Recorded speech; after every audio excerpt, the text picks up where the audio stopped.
Let's start from scratch with a new project. We give the project a name.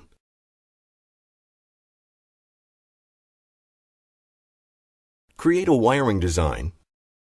Give it a name and rename the first diagram Sheet 1. From the Symbols tab in the Diagram Browser, we select a battery, a single-cell battery, and place it in the upper left corner of the diagram area. About 3 major grid spaces away, we place a single-pole switch. 3 further major grid spaces away, we place a lamp. And finally, we place a single ground.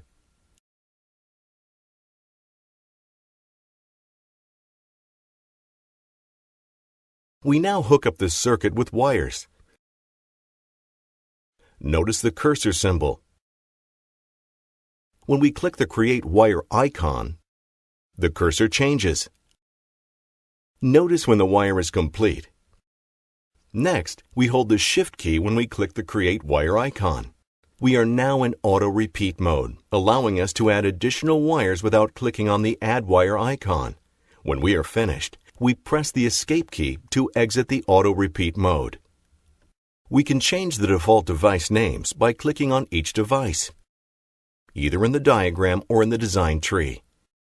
Right-click in the tree, Show Properties, and change the name to Battery. For the rest of the devices, we will time-lapse the video. We will call the switch Driver Courtesy Switch and call the lamp Courtesy Lamp.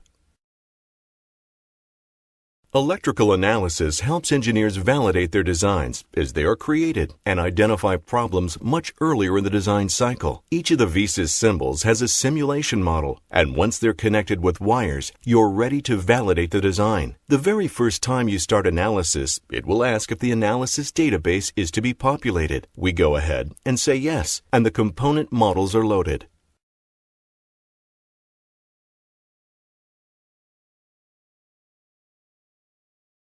The system assembles the net list of all the devices and wires, and simulation begins.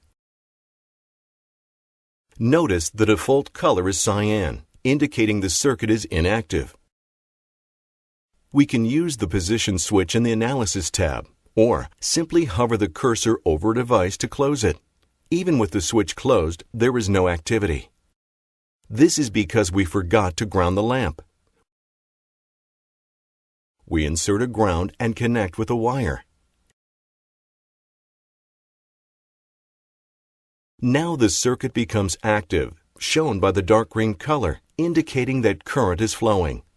We can also show the effects of component failures, such as stuck at false. Here, the switch is stuck closed. It is shown orange to indicate a problem. To analyze exact voltages and currents, we switch to numeric simulation, where the wire cross-sectional areas, resistances, and other parameters are brought into play. The simulator now shows detailed values for each of the devices and wires.